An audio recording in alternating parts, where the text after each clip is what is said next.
McLean. Dick Coach's Corner. You're listening to the Rugby Coaches Corner podcast with your host, Andy Plimer. For someone to explain.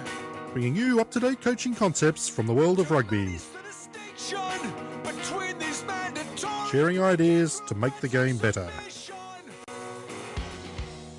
All right, welcome to episode number 38 of the Rugby Coaches Corner podcast. I'm your host, Andy Plimer, and joining me today is Daniel O'Brien. Daniel hails from Australia originally, and he's just finishing up as the attack, defence and backs coach for the Coca Cola Red Sparks in Japan's top league. Before that, he's held several coaching roles in the Canterbury region of New Zealand, spent time in Dublin, Ireland, and also in his hometown of Brisbane, Australia. It's a pleasure to have you on the show, Daniel, so welcome. Thanks very much for having me. Yeah, no worries. You got a pretty interesting backstory from player to coach. What was your playing career like when you were active? Well, as a player, I can't say I hit the greatest heights. I played obviously underage rugby as a kid growing up, under sixes, under sevens, that type of thing. Yeah. And I grew up in a bit of a league family, so I played a bit of league as well. Yeah. And then I got back into rugby probably when I was 19 or 20. Okay. Just played a lot of grade rugby, second, third grade type thing. But it was sort of coaching that grabbed me pretty early and overtook the playing aspirations. And I guess from my mid-20s, I focused more on my coaching than my playing. Right. So like that early coaching pathway, like when did it start? What were the kind of groups you started with, and what were some of your early experiences like? Well, I started coaching in 2003. I'd played the previous season with the University of Queensland and had these aspirations to go into coaching, and I was lucky to be put through an ARU Level 1 coaching course by both the University of Queensland and Canterbury Bears in Brisbane. Okay. And they put me through that so I could take on the under-16 team at the Canterbury Bears, which was a great experience. The first night, I still remember that training session. I think we had 6 players on a Friday night down at Canterbury. So you have all these plans in place, and then very early from the first session, I realised you have to adjust to what you have. So that was a lot of fun. And that first year, I took on the Canterbury Bears, and I was really lucky, very fortunate to get a role with the Brisbane West team in the Queensland State Championships. Yeah. So that was probably the start of my, thirst for coaching and moving into representative roles from that first season. And it was kind of one of those things that if you put your hand up and you're willing to do the time, people are more than happy to give you the opportunities. Yeah, that's great. And I think, if you're exactly that volunteer kind of ethos, it can be pretty rare in any kind of sporting environment. But if you're keen and want to get stuck in, people will push you in the right direction, no doubt. And what after that, like first year, what were kind of some of the areas you really thought, I got to change that, or some things, if you had your time again, you'd do it differently? Well, I think coaching is really about continuing to learn, and I've taken that philosophy from day one. Even coaching an under-16 level at a club in Brisbane, the players still know if you know what you know or you don't. You can't pretend. So it was one of those things of admitting that you don't know things, or that you need to allow them to add to the game plan or help you out in any way. And I think for me, I focused on skill development from the very, very early point. And that helped me get into roles with the Queensland Rugby Regional College, coaching their sort of top 17, 18-year-olds and helping develop those skills. So it became something that was something specific I could learn and control and develop myself and apply to a team, because I'm a big believer that skill base really determines how well your team goes. If you don't have the skills, then obviously it's going to make it tough on game day. And so I really focused on that and getting the opportunities with different school teams and representative teams and club teams. It's the hours you spend coaching and assessing yourself after each sessions and saying whether that actually worked or it didn't work, I think it's really important that you're constantly looking to improve and watching other people and learning what fits for you and what doesn't. And also helped me then. I became a teacher in 2005, so it kind of helped me put together my ability to talk to people and control a session, the planning that goes behind it. So I think in those early days, it was just more about getting as many hours as I can on the field. Yeah. Okay. Great. And I like that idea of reflecting on sessions. I think as coaches, like that's probably an area like we do all the planning before, but what do we do actually afterwards? Did you have like a process that you went through, or was it more organic? Probably more organic, and I think the idea that when you finish the training session, you can get a buzz from a good session, and I think that was the reflection of saying, well, that worked or that didn't work, or I'll definitely do that again. And also I had the opportunity to coach a number of situations where I did the same, I guess, take for example, the same drill, and I had 3 different groups within an hour do that drill, and they worked differently each time. So it's assessing what worked for each group and picking up cues from different players as to how to best manage a drill and how to bring the best out of each player. Yeah, right. Okay, great. And so after those first kind of early coaching experiences, you did a bit of traveling. You went to Dublin, you went to New Zealand. What was that pathway like? What kind of coaching qualifications did you pick up along the way? Well, in Australia before I left, I did my level 1 and level 2 courses. And I guess when I left Australia, it was a little bit sort of looking back sometimes you think, oh, was it the right decision? Because I was starting to get a bit of a foot in the door in underage rugby and had aspirations to work towards maybe Queensland teams as a coach, and then deciding to lift up and go to Dublin. Obviously can sometimes thwart your plans, but once I got there and I managed to get into a club over there, it's a famous club in Ireland, Lansdowne Football Club. Yeah.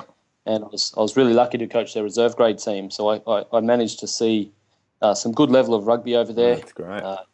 And coach their second team to a couple of victories, which was nice. And then I moved over to, in Ireland, I moved to the school that I was teaching at to coach. We did the Junior Cup, and I was also lucky to get some spot coaching with the Leinster Youth set up. So it was just a matter of seeing all different coaches and different ways of doing things. And I think it's, no matter where you go in the world, you've just got to put your best foot forward and take any opportunity that comes and make yourself known and keep developing. And then obviously I went to New Zealand, landed in Christchurch, and my first year there I arrived during the World Cup actually for in 2011, which is obviously not great memories for the Wallabies. You would have been really popular. Yeah, especially I remember walking home after the semi-final with a mate of mine, and thanks to George Greig, and all we could hear was 4 more years, boys. Yeah, I don't envy your position in that one. I got to hide in the basement by myself, so that was a way better option. Yeah, well, that was my welcome to New Zealand, so that was good. But the next year, I managed to get a role with the Christchurch Football Club Premier Colts, and great. I was also working at Christchurch Boys High School, coaching their second 15 and teaching there as well. So I landed pretty well in New Zealand and just put my head down, and again, as many hours coaching as you can. And again, I've been very fortunate in my career to pick up little roles here and there. And that following year, I ended up with the Christchurch Football Club Division 1 team, where I was there for 3 years. So again, you keep stepping up levels. And I remember I was always probably in a bit of a hurry to become a professional coach or to get to that next level. And you put a bit of pressure on yourself. You're constantly wanting to win and wanting to get that next representative appointment or whatever comes before you. But I remember getting to the Div 1 team at Christchurch and actually sitting back and reflecting and relaxing and thinking, you know what, this is a good level, and I'm proud to have gotten to this point, and whatever happens from here is a bonus. So yeah, I was pretty content at that point, and I remember the first days of training there and some good calibre of players who'd played the likes of the Crusaders and Canterbury ITM Cup. So it was good learning again for myself to experience, and especially New Zealand rugby. It is, I guess, as much as it pains Australians to say it is the home of rugby really when it comes absolutely. the quality of players, even at club level. They're just hard workers, especially down in Canterbury. It's a bit more of a country area, and they're quite tough. And any given day, game day, we'd play. I remember my team lining out against the likes of All Blacks, Don Bird playing against us. Wow. Jordan Tafua for the Crusaders. Every week there were quality players, and in even one week after Richie McCaw's 6-month layoff, he actually came back and played for my club team for a game to get himself back into All Black fitness. So it's just one of those things that you get to see the quality players that are around even at club level. Oh, that's awesome. Yeah, that must have been a huge learning experience. And, from there you went on to coaching professionally. And I think I had to think that's kind of one of the reasons I wanted to get you on the show was it's just a great story, like you come from a grade level club playing background, not an international, not a Super Rugby player, but you blazed a trail and got your way into a professional coaching setup in Japan, and kind of gives us all hope, So how'd that go from there? From going from New Zealand to a professional coaching position in Japan? I think it's a funny thing because I had that same opinion. I was always researching coaches and seeing what their pathway was and how they got to where they did, and always sort of thinking of that next step. And I think if you give yourself a goal and you work towards it tirelessly, you can achieve those goals that you set yourself. And as I said before, it comes down to reflecting on what you've done and where you're wanting to head, and those things change. But also putting your hand up for any opportunity. And, I was lucky to get a bit of some opportunities with the Canterbury Metro and Canterbury Colts teams that have quality players coming through. And then just at the start of last year, before I got the role with the Red Sparks in Japan, I was with the Crusader Knights as their apprentice coach. So, again, learning off professional coaches, seeing professional players, how they perform, what type of things they're looking at within a game. It just helps your own learning. And I guess there was a coach who used to coach at Christchurch Football Club and is now the assistant coach at the Crusaders. I know being in a room when he mentioned that just because you're not getting paid, it doesn't mean you're not professional. And I think that's a good point. Really the way you need to approach these things. That doesn't matter if you're a professional or not, if you're getting paid or not. If you have your professional standards, then that's all that matters. So I think it's a matter of making sure you're well planned and know where you're going and you take the steps to constantly improve. Then eventually, even if you want it to happen a little bit sooner, eventually it does happen. No, that's great, and some good tips in there for sure. Okay, and so you get to Japan. What's a bit of a general description of Japanese rugby in terms of divisions and number of teams and those kind of things? Japanese rugby is quite unique, and I was told that coming over here, and you can take it on board, but once you get here, you really see quite an interesting setup. The top league is made up of 16 teams that are company owned. Okay. So you don't. There's only one team that has a place name to it. That's the Munakata Sunex Blues that are just up the road here in Fukuoka. The rest of them, like the team I was with, is company based. So I was with Coca Cola Red Sparks.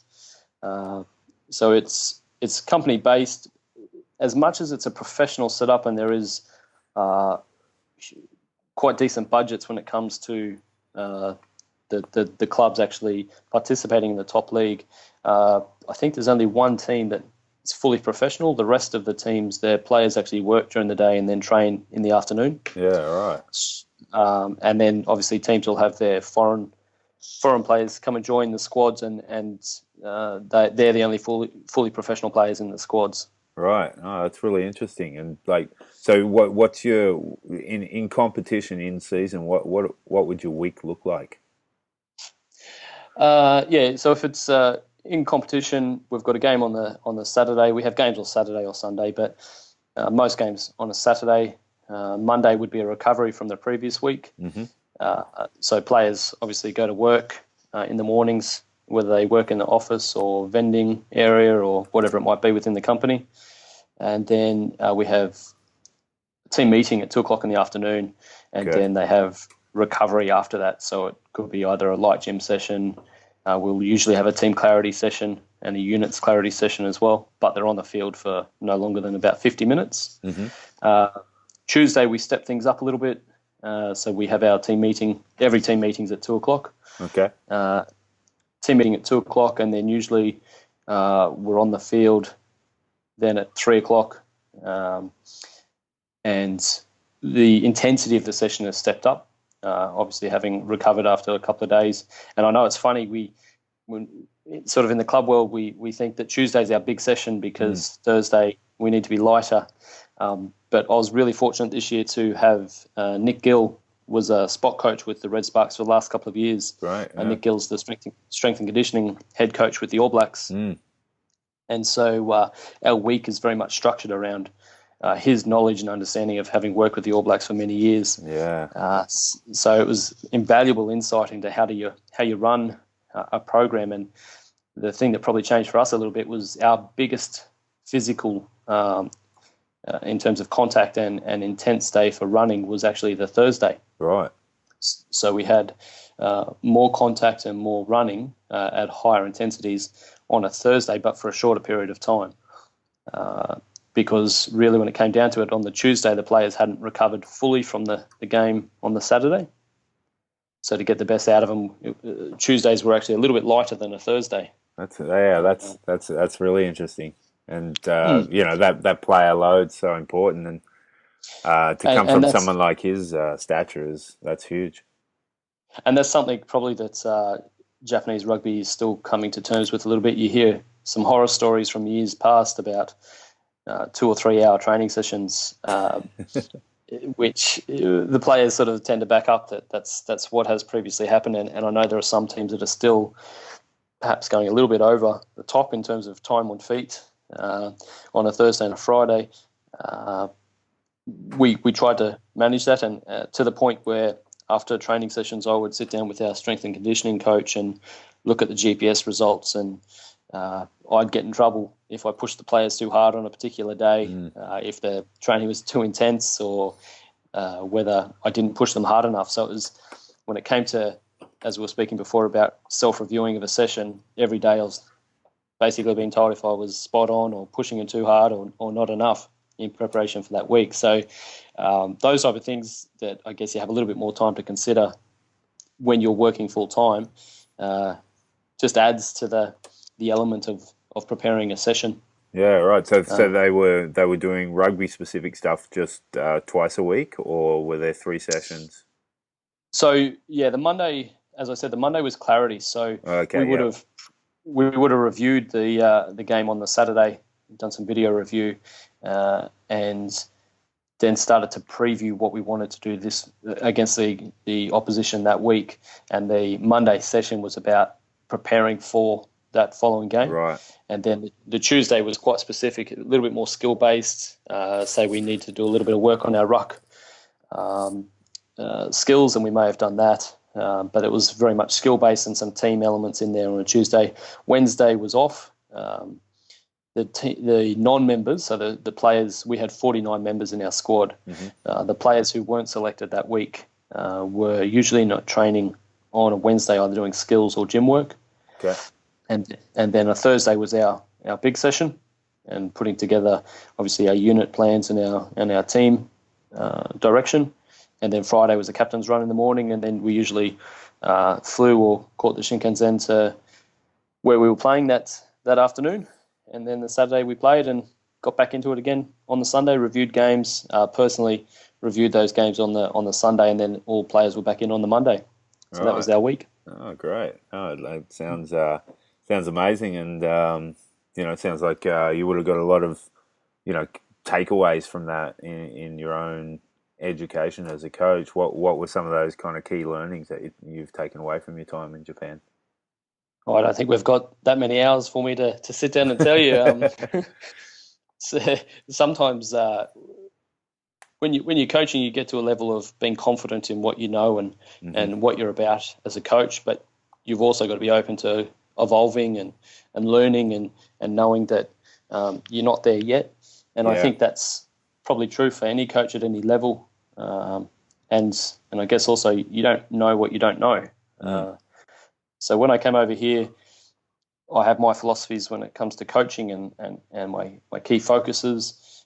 But learning off some of the players, we had a number of players who played Super Rugby in our squad, and just talking to them informally and helping get those ideas adapted into our team probably helped me understand rugby even to a greater degree than I had previously. And that comes with being exposed to higher levels of knowledge and just having the time to review or preview teams that you're playing and getting the insight of those players who have played over 50 Super Rugby games. They have that knowledge, and I think it's important that you take as much information on as you can. And so my learnings from the technical aspects of attack and defence to how to run a week's training session to even the GPS, as I said before, the GPS statistics and how to plan a session based on what you need to do to get the best performance out of a player on a Saturday. Mm-hmm.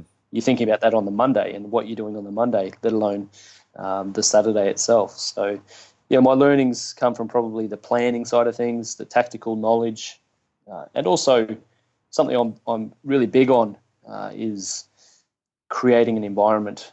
And I think that's why everyone plays rugby, really, is that mateship, exactly. and that bonded feel within a team. And that's probably something that I see as a big thing for me to be able to bring to a team. But Japan is quite unique in that those environments are a little bit more difficult to create. Mm-hmm. It's just a different side of things here. But you try and bring it in as much as you can with a little bit of fun at trainings, etc. So I think we were moderately successful there.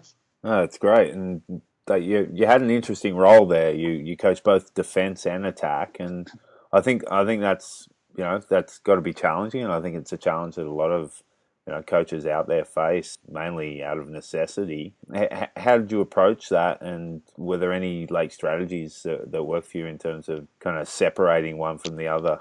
Well, when I first got the role, it was primarily as backs coach, and getting up here, kind of very quickly realising that I probably need to step into those areas, right. Which was extremely exciting for myself, coming from club level to moving into a professional environment where I was now in charge of attack, defence, many things. So it was quite exciting. Busy, obviously, because you're looking at games, previewing and 3 times. Reviewing kind of attack, defence, backs, and there are elements that I probably didn't do as well because you almost have to, things. You only have a certain amount of time, and you're trying to get through it all. But it's really important when you are, especially on the field. And probably the one tip I'd give is if you're looking at defence and you've got a drill. Obviously, you're going to have attackers in there. I remember in my early days, I'd probably slip into that element of coaching both areas of attack and defence within that drill, whereas now I'm very much focused. When I have a particular drill, I'm just commenting, just focusing on the defence side of things, if that's what I'm looking at. And the other coaches that we have there will monitor the attack and give subtle tips to individual players. But when we're doing a drill or a period of time on one particular area, that we stay focused on that. And simple messages too, I think would be key in that whole process when it's a pretty busy kind of situation going on, right? That's right. And the other side of it, I guess you've got to bring into it, is that being in Japan, my Japanese is is quite limited. It's improved as the season's gone on. Oh, that's great. You're also working with an interpreter, so you're trying to get through a number of things and provide as much feedback and detail to individual players, but you're also working with one interpreter. So that's just another little element that you get to add to the scenario, which is quite exciting. You get to push yourself and probably think to, as you said before, those basics that are really important. You can't just waffle on. You've really got to be quite to the point about what you're going to say to a player. Yeah, and that raises a really good point. We had Bernard Jackman on last episode, and he relayed a story about Joe Schmidt and his time when he was in Clermont-Auvergne, and how because of his limited French, he really had to thin out the message and what are the key points, and that actually, according to Bernie, improved his coaching in terms of delivering key messages. Is that kind of how you feel about that? Yeah, I'd agree. I generally try not to waffle when I'm coaching, but everyone has that element of knowing what they know and wanting to get every detail across to players or other coaches. But I think it's important that if you can identify yourself what the key point is that you're trying to say, if you can do that in as minimal language as possible, then it helps the player, whether they're speaking English with you or it's in France or it's in Japan. The key really is trying to get across your point as quickly and as easily as possible. Okay, so just on your coaching, what's your favourite part of the game to coach, and what are some areas that you think you get the best out of your players in the way you set up your sessions? Well, I guess, as I said to you earlier, I probably based myself on skills when I was coming through from an early age, because that was something that I could identify and I knew I could work on with players, and it had a very real effect on teams' performance. So skills is definitely something I find important. The basic skills of catch, pass, and defensive tracking, footwork, those type of skills I think are extremely important and are valuable to individuals and to teams. So that's probably an area I started with that I loved. And then as you learn more, I think the idea of attack and defence, it's great because it's a little bit of a chess game with oppositions. How are we going to attack? How are we going to set ourselves up? What are we going to try and do to outfox the opposition? But probably, I guess if I was looking back this season, I would suggest that my favourite at the moment is defence. And it probably always has been a little bit of an element of me that has loved the idea of defence and coaching it, because for me, you know a team's heart and spirit based on their defence. Yeah, absolutely. And it doesn't always have to be the most technically correct or tactically smart defence. If they're putting their bodies on the line, it says something about an individual and about a team. So I think as much as you can get the excitement out of coaching defence, in the end, when you walk off that field, you know you've put in a solid effort and you're making your tackles and working together. I think you've done your job as a defence coach, and I think that's what rallies players. Usually a team will sort of lift itself out of a bit of a funk if someone's put a nice hit in, or if there's been 20-odd phases defended, or a defensive scrum has worked tirelessly and got you the ball back. It's those defensive measures that I think are the ones that lift teams. So for me, I think defence is something that's becoming a real exciting area for me to coach.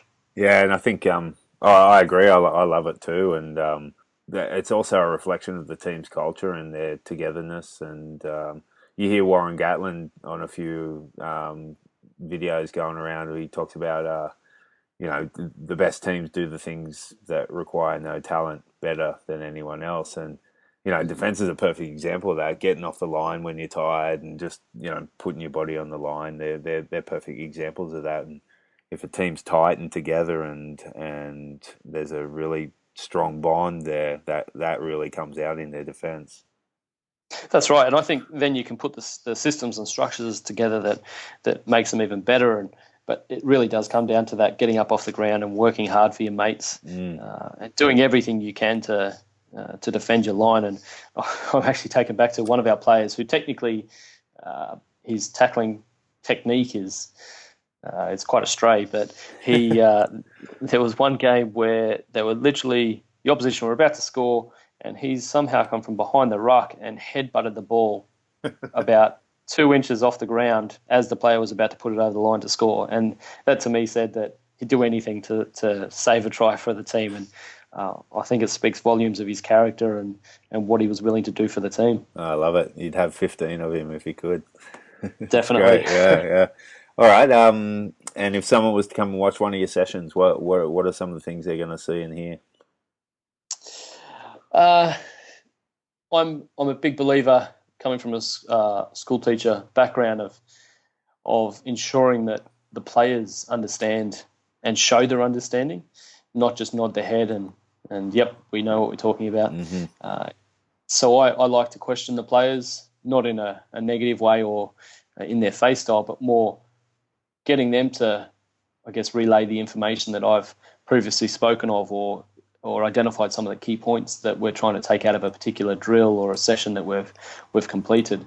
So I like to get the players to take a lot of ownership, and I also like training sessions that have an element of fun in it. There's good joking, good laughter, but they're hard working at the same time, and that they're high tempo. So as much as you can be restricted by the certain days that you're training because of a game coming up, etc., you can shorten the session but still have a good tempo of a session. That means that there's not a lot of standing around talking or messing about. You're getting the job done as quickly as possible, because I'm a firm believer of, if you're out there for longer than a bit over an hour, then you're probably wasting your time. Yeah, so you're saying less volume but same intensity. Yeah, so obviously, no matter what the session is, I like it when players say to get their fitness rather than just doing lengths, they'll jog between drills. There's less standing around chatting. So I try and limit any conversation or any talking I have to the group to 1 minute, 2 minutes max, rather than standing there, especially when you're coaching, say, on at club and it's nighttime and middle of winter, and you see some coaches have the players standing around for 5 minutes while they explain everything they know about rugby. I think it can be kind of detrimental to the team itself, whereas if you can kind of keep the tempo up, talking on the go, that's something I learnt probably a couple of years ago from a couple of coaches in the Crusader region, that you can do your coaching on the go and be just as beneficial. You don't always have to get the players into you. You don't always have to sort of demand attention. You can you can have the session to be free flowing. And I also like to, obviously to do that, you need to have a well-planned session and know in yourself how it links together and what your focus is and what you're trying to achieve. So if you can do that, you can have that fun element in it. You can have that high tempo, and you can force the players really to show their understanding of what you're trying to achieve. Yeah, and I think on that too, I think getting players to coach players is a great way of maximising that time on the field as well. Definitely, especially if you're it doesn't matter if you're in a Super Rugby setup, I'm sure, or a club setup. You've always got players that are who have the experience at higher levels, and I think as much as coaches we see our role is really important. I think sometimes it's the players who have been there, done that, who pass on that information to the other players that is probably more effective. I see my role as a coach really to direct our playing group of 49 players down a path of how I want the team to play and a style I want them to play, an environment that I want to create for them to be happy and to be excelling and to be positive. And I think the players play a big part of that. And for instance, when it comes to backs coaching, very rare that I'll talk to my unit and say that this is the move that I want them to use. I very much give it to the backs to decide, well, what are our strike moves from set piece, because I think they're the ones who probably enjoy it more than I do. They're the ones who get to do it and see it, and they all have their favourite moves, so I think it's important for them to take ownership of that area. And same can be said when you're coaching attack or defence. There's always someone who's got an idea, and as long as the coach you can bring all those ideas together and keep the whole team moving the direction you want it to, I think that's probably the biggest thing as a coach. You're moving everyone in that direction you want them to go, if you can get as much information and experience and voices from everyone in the group, then I think you're better for it.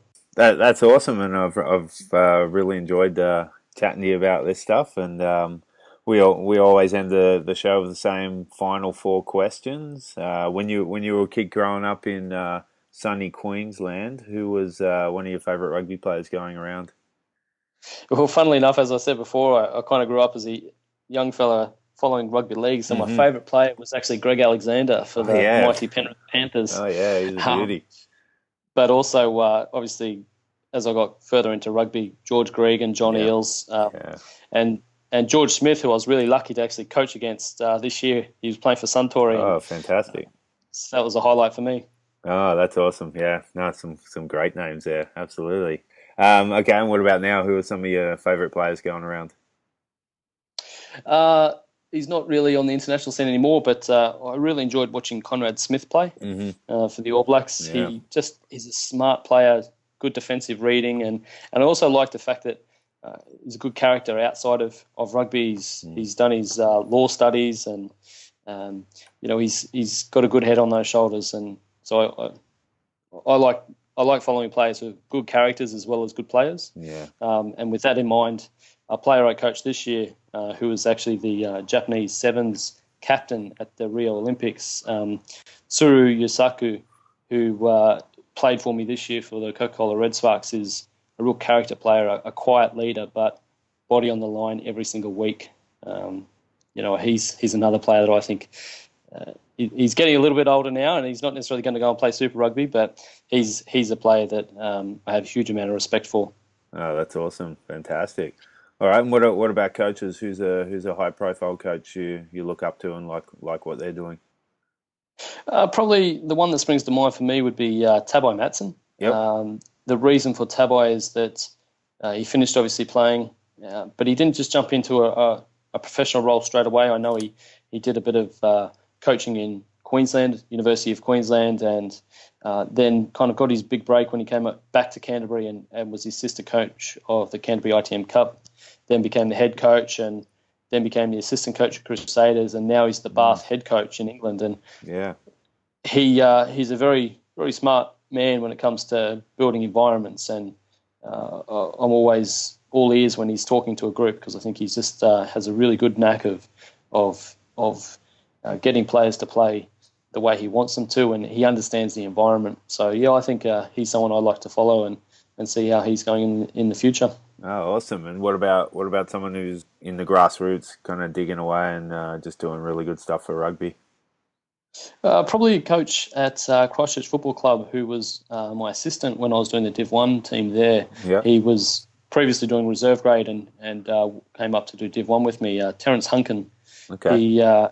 He's just a real hard worker and has a great eye for the game, and just loves it. Does planning and his training sessions, some of the drills he comes up with are fantastic. So I think, yeah, he's someone who toils away and is a real servant of the game. And he has to be a good bloke if he was comfortable being an assistant coach to an Aussie in New Zealand. Yeah, exactly. I think they might have had to pay him for that one. All right. Well, I've like I said earlier, I really enjoyed having this chat with you, Daniel, and wish you all the best with your future coaching career. And just want to say a massive thanks for taking time out of your day to come on the show and share your experiences. So thanks very much. No, thank you very much for the opportunity, and yeah, it's been great. Thanks. All right, no worries. All right, cheers, mate. Thanks for listening to the Rugby Coaches Corner podcast. If you enjoyed the show, please leave a review via iTunes and keep listening for the next episode. You can also follow us on Twitter at RugbyCoachSCNR or via the website at therugbycoachescorner.com.